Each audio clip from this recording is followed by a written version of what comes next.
বিএনপির এই নেত্রী রুমিন ফারহানা জামায়াত ইসলামকে নিয়ে কি মন্তব্য করলেন একটু শুনে যাবেন।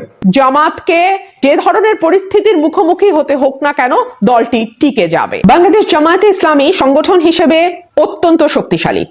গত কয়েক বছর বিএনপির সঙ্গে প্যারালালি যেই দলটির উপর ক্রমাগত নিবর্তন চালানো হয়েছে, যেই দলটিকে ভাঙবার চেষ্টা করা হয়েছে, যেই দলটির নেতাকর্মীরা জেল জুলুম থেকে শুরু করে মৃত্যুদণ্ড পর্যন্ত নানান রকম নিবর্তনের মুখে পড়েছে, সেই দলটির নাম হচ্ছে জামায়াতে ইসলামী। কিন্তু তারপরেও আমরা দলটির যে সাংগঠনিক শক্তি, ঐক্য, সংহতি এবং একেবারে দলের টপ থেকে শুরু করে একেবারে তৃণমূল পর্যন্ত দলের প্রতি যে আনুগত্য এবং নিয়মানুবর্তিতা আমরা লক্ষ্য করেছি, সেটি সার্টেনলি একটা বিষয় ইঙ্গিত করে যে সংগঠন হিসেবে বা দল হিসেবে জামাত শক্তিশালী শুধু নয়, তাদের নেতা কর্মীদের যে ঐক্য, সংহতি, দৃঢ়তা এবং দলের প্রতি আনুগত্য, তাতে একটি রাজনৈতিক দল হিসেবে জামাতকে যে ধরনের পরিস্থিতির মুখোমুখি হতে হোক না কেন দলটি টিকে যাবে। দেখেন, আজ থেকে 2 বছর আগে জামায়াতে ইসলামের নাম কেউ মুখে নিতে পারতো না।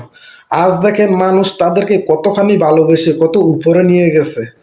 আগের জামায়াত ইসলাম আর এখনকার জামায়াত ইসলামের ভিতরে অনেক তফাৎ আছে। আগের চেয়ে তাদের জনপ্রিয়তা দ্বিগুণ হারে বেড়ে গেছে, এটা তারা বুঝে গেছে। বুঝছেন? ভিডিওটি শেয়ার করে দিবেন যাতে সবাই শুনতে পারে।